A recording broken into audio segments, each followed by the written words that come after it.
이동석 기자. 이 보수 재편 관련해가지고 지금 또 한 명 거론되는 사람이 이제 윤석열 전 총장이 항상 많이 거론이 되잖아요. 그렇습니다. 이번 선거 국면에서 과연 윤석열 전 총장이 언제 출격을 할 것이냐 이 부분이 관심이 상당히 많아요. 우리 이동석 기자가 이 부분 취재해본 부분이 있죠. 네, 그렇습니다. 윤석열 전 총장 측은 당분간 윤 전 총장이 등판할 가능성이 낮다고 분석을 해놨는데요.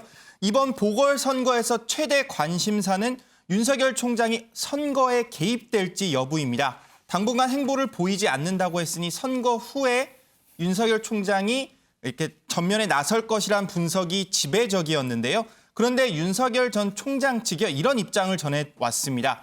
박영선 후보가 치고 나간다면 등판할 가능성이 있다. 박영선 후보가 치고 나가면 등판할 수 있다? 그렇습니다. 오세훈 후보 지지에 나설 수 있음을 시사한 건데요. 윤 전 총장의 조기 등판 가능성을 내놓은 겁니다. 오세훈 후보의 당선에 기여하면서 범보수 지분을 찾기 위한 행보가 아닌가 이렇게 분석이 되는데요. 앞서 오세훈 후보는요. 윤석열 전 총장을 향해서 윤 전 총장 측과 소통이 시작됐다. 그러면서 어떤 형태로든 도움을 받고 싶다고 전한 바 있는데요. 윤 전 총장이 전면에 나설지 재보궐선거에서 반드시 지켜봐야 할 포인트로 보여집니다. 지금 여론조사상으로 보면 오세훈 후보가 앞서는 걸로 나오는데 이게 역전이 되면 윤석열 전 총장이 등판할 수도 있다. 그렇습니다. 그런데 윤지영 기자, 이런 가운데 추미애 전 장관은 또 윤석열 전 총장 비판하더라고요. 네, 맞습니다. 이번에는 윤석열 전 총장의 검찰 내 인맥을 하나회 비유를 했는데요. 하나회요? 네, 먼저 발언 듣고 이어가겠습니다.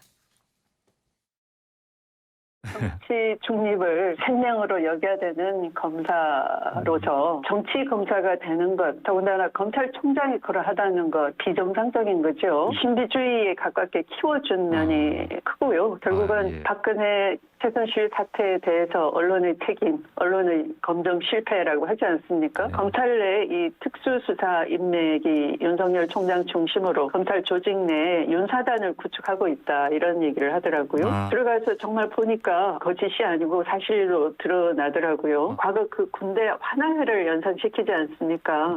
근데 언론이 또 야당 정치권이 키워서 이제 불러내니까 윤사모라는 그런 모임이 있다라고 하신다면은 그게 그렇게 연결이 되지 않을까. 검찰당이라는 그런 지적도 결코 그 과장된 말이 아니었다.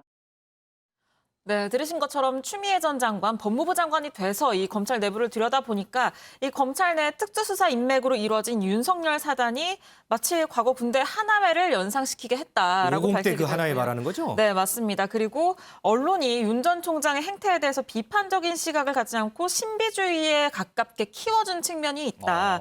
그러면서 이 과거에 이 검증 실패에 따른 이 국정농단 사태를 또다시 재현하는 것은 아닌지 불안감이 든다라고도 밝히기도 했습니다.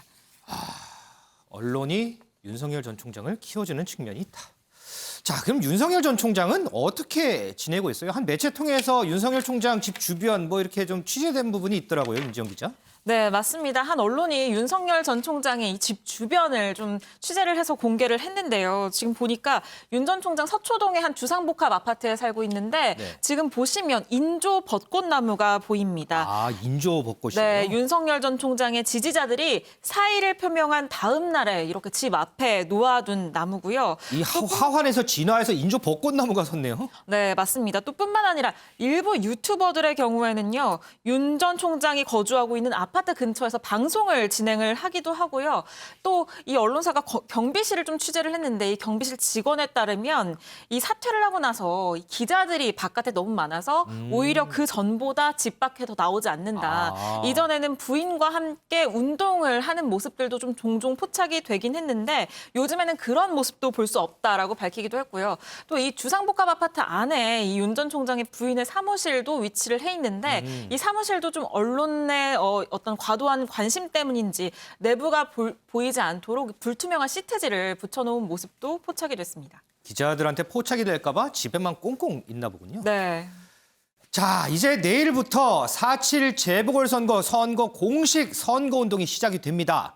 후보들이 이제는 마이크를 잡고 직접 선거운동을 할 수가 있는 건데요. 이쯤에서 어제 단일화를 한 안철수 국민의당 대표가 오세훈 후보의 지원 유세에 나설까? 이 부분 관심이 상당히 많은 것 같습니다. 이 내용은 이동석 기자의 백브리핑에서 짚어보도록 하겠습니다.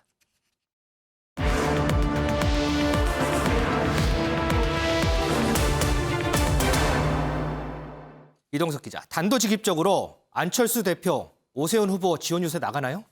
네, 안철수 대표 선거에 적극적으로 개입할 것으로 보여집니다. 적극적으로? 네, 안철수 대표 어제 단일화를 인정하면서 이런 발언을 내놨는데요. 안 대표가 어떤 발언했는지 함께 들어보겠습니다. 야권의 승리를 위해서 힘껏 힘을 보태겠습니다. 국민께서 바라시는 정권 교체의 교두보를 함께 놓아 가겠습니다.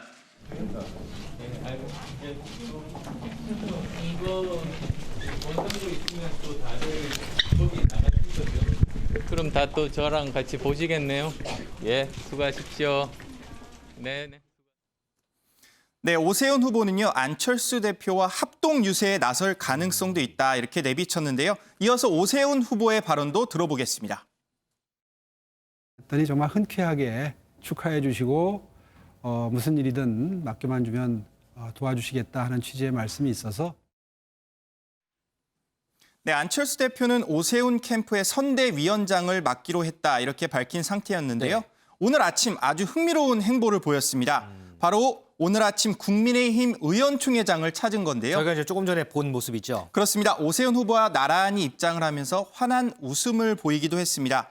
보수의 상징인 빨간색 넥타이를 착용하기도 했는데요. 아, 그러네요. 네, 이에 대해서 국민의힘 의원들은 일어나서 이렇게 박수 갈채를 보내기도 했습니다.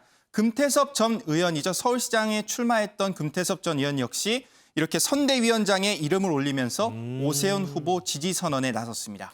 자, 그러면 안철수, 오세훈 두 사람 어제 이제 야권 단일화를 하긴 했어요. 그런데 국민의당, 국민의힘 당이 다르잖아요. 지원 유세가 가능한 건가요?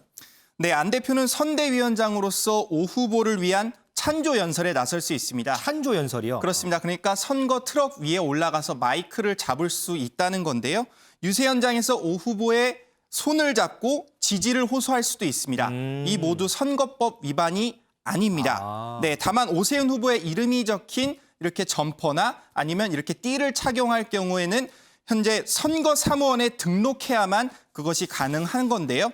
흥미로운 점은 바로 이것입니다. 국민의당에서 신문 광고나 방송 광고는 할 수 없습니다. 네. 그런데요, 전화나 문자 메시지, SNS를 통한 오세훈 후보 지지는 가능하다는 겁니다. 그런데요, 소요되는 비용은 국민의힘이 아닌 국민의당에서 전적으로 이렇게 지불을 해야 가능합니다. 아, 오세훈 후보를 지원하지만 그 돈은 안철수 대표 그냥 국민의당 돈으로 해야 된다? 그렇습니다. 그런데 이 점퍼나 뭐 어깨띠 얘기했는데 그거 보니까 작년에 이제 총선 때 왜 위성 정당들 많았잖아요. 그때 이런 부분들 많이 논란되지 않았어요? 네, 맞습니다. 지난해 4월이었죠. 당시 원유철 미래한국당 대표의 모습인데요. 네. 김종인 선대위원장을 비롯한 후보들은 미래통합당의 로고가 적힌 티셔츠를 이렇게 입고 있습니다. 그런데요, 원유철 대표의 옷에는 아무것도 이렇게 적혀 있지 않은데요. 바로 미래한국당 점퍼를 이렇게 뒤집어 입은 겁니다. 미래한국당의 로고가 살짝 보이는데요. 다른 그림도 한번 보실까요? 보통 1번, 2번을 지지해달라며 당 기호를 이렇게 언급하는 게 보통인데요. 그렇죠. 원유철 대표, 이번엔 둘째 칸입니다. 이런 점퍼를 입고 있습니다. 미래통합당 2번을 지지해달라는 대신 둘째 칸에 이렇게 표기를 해달라며 지지 선언을 한 건데요. 살짝 비켜간 거군요. 그렇습니다. 선거법 위반 논란에서 벗어난 겁니다. 더불어민주당과 더불어시민당의 쌍둥이 유세 차량 역시 도마 위에 오른 바 있습니다. 맞아요. 네네. 지난해 4월 국회에서 열린 공동 출정식의 버스의 모습인데요. 총선 선거일이죠. 4.15. 4.15의 1. 그러니까 1은 더불어민주당의 기호 번호입니다. 5는요. 더불어시민당의 비례대표 기호 번호인데요. 네. 1, 5를 합쳐서 이렇게 선거운동 방식을 홍보한 겁니다. 당시 선관위는요. 선거법 위반 소지가 있다고 경고를 했고요. 민주당과 시민당은 반발하며 왜 안 되냐 이런 목소리를 내기도 했습니다. 이 안철수 대표가 오세훈 후보를 어떻게 지원할까 이런 거 궁금해하시는 분들 많던데 어쨌든 선거 지원 자체는 선거법 위반은 아니군요. 그렇습니다. 이 기자 수고했습니다. 자, 얘기 이어가겠습니다. 조금 전에 들으신 대로 안철수 대표에 의해서 금태섭 전 의원도 오세훈 후보의 선거대책위원장이 됐습니다. 그 부분 영상으로 준비했는데 영상 조금 전에 이제 보셨는데요. 배 교수님. 자, 이 두 사람 합류가 지금 이제 오세훈 이 후보한테는 얼마나 좀 도움이 될까요? 뭐 상당한 도움이 될 수밖에 없죠. 선거에 뭐 유명한 경과하면은 뭉치면 이기고 분열하면 패배하는데 사실상 지금 한 몸으로 뛰기 때문에 네. 도움이 될 수밖에 없겠고요. 안철수 후보 하면은 과거에 아름다운 단일화를 보여준 선례가 없지 않습니까? 네. 그런데 이번에는 확실하게 본인이 정권 교체의 교두보가 되겠다라면서 이제 공동 선대위원장도 맡겠다고 그랬으니까 앞으로 정말로 열심히 한다면은 오세훈 후보한테는 상당히 플러스가 될 수밖에 없죠. 그리고 이제 본인이 또 나름대로 중도의 지지층을 갖고 있지 않습니까? 그런 부분에서 이제 플러스가 될 수밖에 없다고 보여지고요. 그럼 이제 안철수 후보는 왜 이렇게 돕기를 했느냐? 결국 이제 본인이 정치를 계속하겠다. 구체적으로는 대권을 포기하지 않겠다라는 입장을 분명히 했기 때문에 도울 수밖에 없겠고 앞으로 이제 대권 도전의 길을 열어가기 위해서라도 오세훈 후보의 당선을 위해서 뛸 것 같고요. 그리고 이제 금태섭 지금 전 의원 같은 경우는 결국 이제 민주당을 탈당했지 않습니까? 네. 그런데 지금 사실상 국민의힘 옷을 입고 지금 오세훈 후보를 돕겠다고 나선 것 아니겠습니까? 공동선대위원장. 네. 그럼 이 부분도 결국 이제 플러스가 될 수밖에 없는 거죠. 다만 개인적으로 정치적인 미래를 결국은 민주당에서 이제는 이제 보수당으로 가겠다는 건데 그 부분이 성공으로 갈지는 좀 지켜봐야 되겠습니다. 자.